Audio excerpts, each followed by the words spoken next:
हिमाचल प्रदेश के कुल्लू जिले में एक दंपत्ति पर दरअसल हमले का आरोप है। हमले में पति की मौत हो चुकी है और पत्नी घायल हो चुकी है।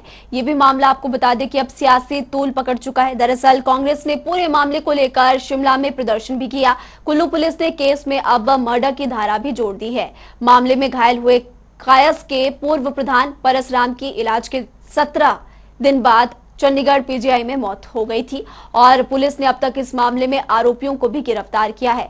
क्या है ये पूरा मामला, आपको पॉइंटर्स के जरिए बताते हैं। बता दें कि 25 अगस्त को दंपत्ति पर हमला हुआ था और परसराम की 13 सितंबर को पीजीआई में मौत हुई थी। हमले में पुलिस ने 302 आईपीसी की धारा जोड़ी है और सीसीटीवी फुटेज के साथ कई साक्ष्य भी टीम जुटा रही है। दंपत्ति और आरोपी में पैसों के लेन देन को लेकर दरअसल विवाद हुआ था। 87 लाख रुपए के लेन देन को लेकर यह विवाद हुआ था और 24 अगस्त को दोनों पक्षों में पहले मारपीट हुई और इस मारपीट के बाद पुलिस ने दोनों पक्षों को बातचीत करके समझाया था, जिसके बाद 25 अगस्त को दंपत्ति पर हमला हुआ था।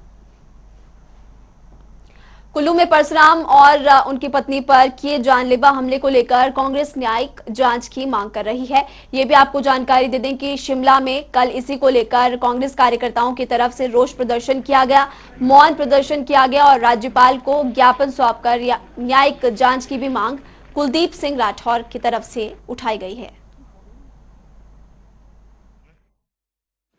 देखिए, जैसा आपको मालूम है कि कुछ दिन पूर्व कुल्लू में हमारे जो कांग्रेस पार्टी से संबंधित हमारे जो कार्यकर्ता थे, पति और पत्नी दोनों पूर्व में प्रधान रहे हैं, उन पे कातिलाना हमला हुआ, जिससे दोनों गंभीर रूप से घायल हुए। जो पति हैं परसराम जी, उनकी तो मृत्यु होगी, जीवन मृत्यु से वो काफ़ी दिनों तक लड़ाई लड़ते रहे पीजीआई में।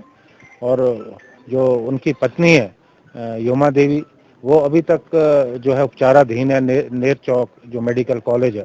उन्होंने मुझे ऐसी बातें बताई जिनको सुन के जो है रोंगटे खड़े हो जाते हैं कि किस तरह से जो है उन वहशी दरिंदों ने उन पे हमला किया और वो महिला थी और उन महिला के साथ जिस तरह से उनके कपड़े फाड़े गए, सिर जो है शर्म से झुक जाता है। और ये देवभूमि में इस तरह का की कानून व्यवस्था है, हमें बहुत हैरानी है कि आज पूरे प्रदेश में कानून व्यवस्था जो है लचर है। अंतर्गत जो है रफा दफा करने का प्रयास हो रहा है, जिसे हम होने नहीं देंगे।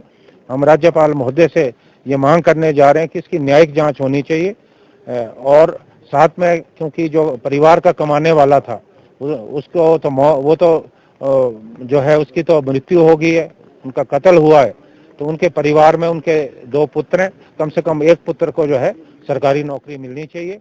इस आशय को लेकर हम ज्ञापन सौंपने वाले हैं। तो आपको बता दें कि हिमाचल प्रदेश के कुल्लू जिले में एक दंपत्ति पर हमला हुआ था और ये भी आपको बता दें कि जिसमें पति की मौत हो चुकी है और पत्नी घायल हुई थी। अब ये पूरा मामला सियासी तूल पकड़ा है। इसी को लेकर शिमला में कांग्रेस कार्यकर्ताओं की तरफ से प्रदर्शन किया गया, रोष प्रदर्शन कांग्रेस कार्यकर्ताओं की तरफ से किया गया। और आज की अगर बात करें तो सभी जिला मुख्यालयों पर कांग्रेस की तरफ से ज्ञापन राज्यपाल को डीसी के जरिए सौंपा जाएगा। तो विकास शर्मा इसी खबर पर हमारे साथ ज्यादा जानकारी के लिए फिलहाल लाइव जुड़ चुके हैं। विकास, आज सभी जिला मुख्यालयों पर कांग्रेस की तरफ से ज्ञापन राज्यपाल को डीसी के जरिए सौंपा जाएगा, क्या कुछ अपडेट?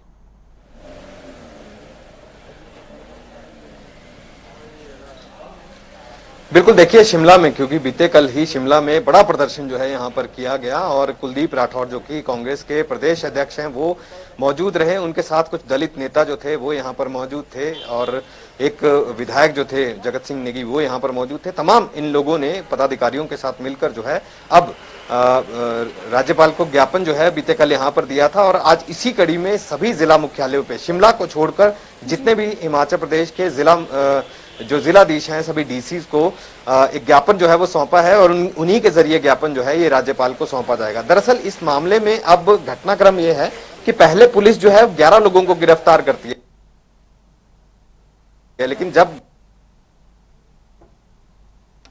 तो विकास से दोबारा संपर्क करने की कोशिश करेंगे। फिलहाल आपको बता दें कि 11 लोगों की गिरफ्तारी हो चुकी है। नरेश चौहान कांग्रेस प्रवक्ता हमारे साथ फोन लाइन पर इसी खबर पर ज्यादा चर्चा के लिए जुड़े हुए हैं। नरेश चौहान जी, कांग्रेस की तरफ से लगातार ये मांग उठाई जा रही है कि पीड़ित परिवार के एक सदस्य को नौकरी दे और इसके अलावा न्यायिक जांच की भी मांग कांग्रेस कार्यकर्ताओं की तरफ से उठाई जा रही है। कितनी मांग मान ली गई फिलहाल सरकार की तरफ से? नहीं, देखिए, कांग्रेस पार्टी ने इसको बड़ी गंभीरता से लिया। हिमाचल प्रदेश में अगर कमजोर दलित के खिलाफ इस तरह का क्राइम होगा तो कांग्रेस पार्टी का ये धर्म है। और हमारे अध्यक्ष जो हैं कुलदीप राठौर जी ने खुद मोर्चा संभाला था। कल भी हमने इसके खिलाफ जो है रिच पर महात्मा गांधी जी की प्रतिमा के सामने अनशन रखा था और उसके बाद माननीय गवर्नर साहब को जो है मेमोरेंडम दिया था कि इसमें न्यायिक जांच होनी चाहिए। परशुराम जी की मृत्यु हुई है और शरेआम उनको पीटा गया है, परिवार को, फैमिली को, उनको न्याय मिलना चाहिए। और जिन लोगों ने ये हरकत की है वो किसी भी पार्टी के हो, किसी भी संगठन के हो, उनको बचाना नहीं चाहिए। और पुलिस ने अभी तक जो है ठीक ढंग से इसमें काम नहीं किया है। सरकार को इसमें ध्यान देने की आवश्यकता है और हमने जो है कांग्रेस को इसमें न्यायिक जांच की मांग की है। इस परिवार को, दलित परिवार को जो है न्याय मिलना चाहिए। तो न्याय तो मिलना चाहिए। नरेश चौहान जी, आपकी तरफ से और तमाम कांग्रेस कार्यकर्ताओं की तरफ से कहा यह जा रहा है कि संरक्षण सरकार का आरोपियों को मिल रहा है, तो कोई नाम आप अगर बताना चाहें? नहीं, देखिए, बड़ी सिंपल सी बात है कि वो परिवार पहले से पुलिस के पास भी जाता है और अपने उनको पुलिस को उन्होंने इन्फॉर्म किया था कि हमारी जान को खतरा है। उनके साथ जिस तरह से शरेआम उनकी पिटाई की गई और इसके बाद एक व्यक्ति की जान चली जाती है और वहाँ का प्रशासन और सरकार अभी तक इतने दिन हो चुके हैं कि उन अपराधियों को नहीं ढूंढ सका। क्या ये पॉसिबल है कि उनको संरक्षण नहीं होगा? ऐसा हो सकता है कि क्या कार्रवाई हुई? सरकार को अपना पक्ष रखना चाहिए, एडमिनिस्ट्रेशन को अपना पक्ष रखना चाहिए। पुलिस ने क्या कार्रवाई की, क्यों नहीं वो लोग अभी तक सलाखों के पीछे गए? जब एक व्यक्ति की जान चली गई, क्या ये सोच के कि वो दलित है, मजबूर है, गरीब है? तो कांग्रेस पार्टी इसलिए न्याय की ये बात है और प्रदेश में कानून की व्यवस्था जिस प्रकार बिगड़ती जा रही है तो कांग्रेस ने इसको अपना कार्य समझते हुए कि दलितों के साथ खड़े होने का काम, उनको न्याय दिलाने का काम कांग्रेस पार्टी बेखूबी इसके लिए लगती रहेगी। आज भी हमारा प्रदर्शन जिला लेवल पे हर जगह हो रहा है और डिप्टी कमिश्नर के माध्यम से हर जगह से गवर्नर साहब को हम मेमोरेंडम दे रहे हैं कि इस परिवार को न्याय मिलना चाहिए और जो लोग इसके पीछे हैं उनको बिना संरक्षण के जल्दी से जल्दी गिरफ्तार किया जाना। जी, नरेश चौहान जी, आप हमारे साथ बने रहिए क्योंकि हमारे साथ हमारे संवाददाता विकास शर्मा भी शिमला से लाइव जुड़े हुए हैं। विकास, आपका अगर कोई सवाल नरेश चौहान से है तो आप पूछ सकते हैं।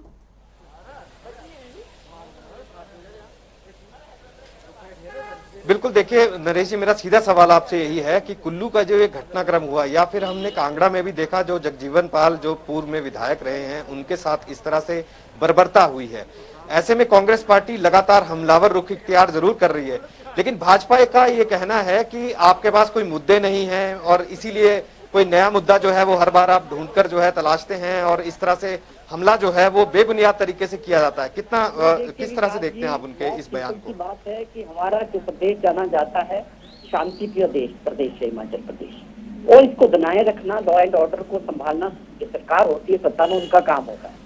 जिस प्रकार से आपने जिक्र किया कि अभी पूर्व में जो सरकार में सीपीएस थे जगजीवन पाल जी, सुधा के विधायक भी रहे हैं 3 बार, उनके ऊपर जिस प्रकार से वहाँ अटैक किया गया, शरेआम सोशल मीडिया से उसके वीडियो चले और सरकार ने आज तक उस पर कोई कार्रवाई नहीं की, एडमिनिस्ट्रेशन ने, पुलिस। और जिस प्रकार से ये दूसरी घटना हुई है, ये अपने आप में जिसकी जितनी निंदा की जाए उतनी कम है। एक परिवार जो पहले ही इन्फॉर्म कर चुका है पुलिस को कि हमारे को जान का खतरा है, उसके बावजूद उसकी पिटाई की जाती है और परशुराम जी की मृत्यु होती है पीजीआई, और उनकी वाइफ जो है एडमिट है मंडी में नेट चौक हॉस्पिटल में। ये अपने आप में हिमाचल के लिए बहुत बड़ी बात है। हिमाचल प्रदेश की जो शान है वो एक है कि यहाँ हर व्यक्ति को न्याय मिलता था, हर व्यक्ति की आवाज सुनी जाती थी, वो किसी भी जाति का हो, किसी भी धर्म का हो या वो कमजोर वर्ग का हो। लेकिन ये सरकार बड़ी अजीब है कि ये बोलती है कि हमारे पास मुद्दे नहीं है।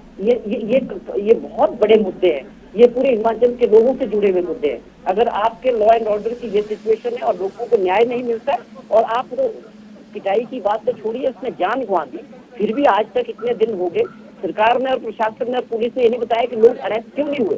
तो हमने इसमें न्यायिक जांच मांगी है और हमने इसमें धरने दिए, प्रदर्शन किया है।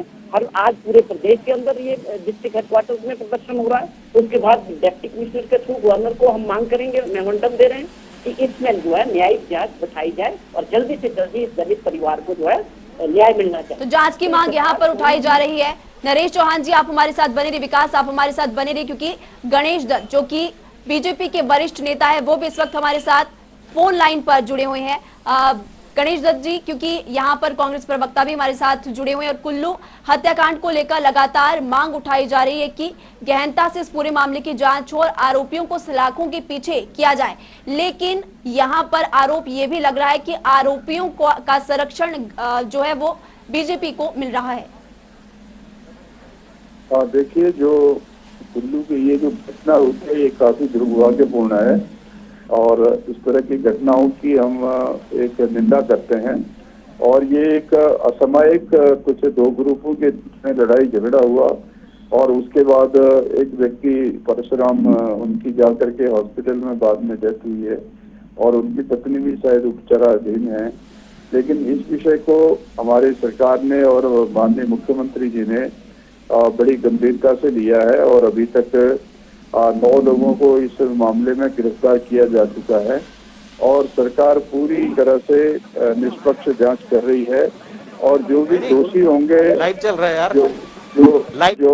जो भी दोषी होंगे उनको निश्चित तौर पर जैसे मांग आ रही कि उनको सलाखों के पीछे भेजा जाना चाहिए, ये निश्चित तौर पर सरकार इस ओर गंभीर है। लेकिन गणेश दत्त जी, 25 अगस्त को ये हमला हुआ था और अभी सितंबर चल रहा है, अभी तक क्या आरोपियों पर कार्रवाई अभी तक पुलिस की तरफ से क्यों नहीं की गई है?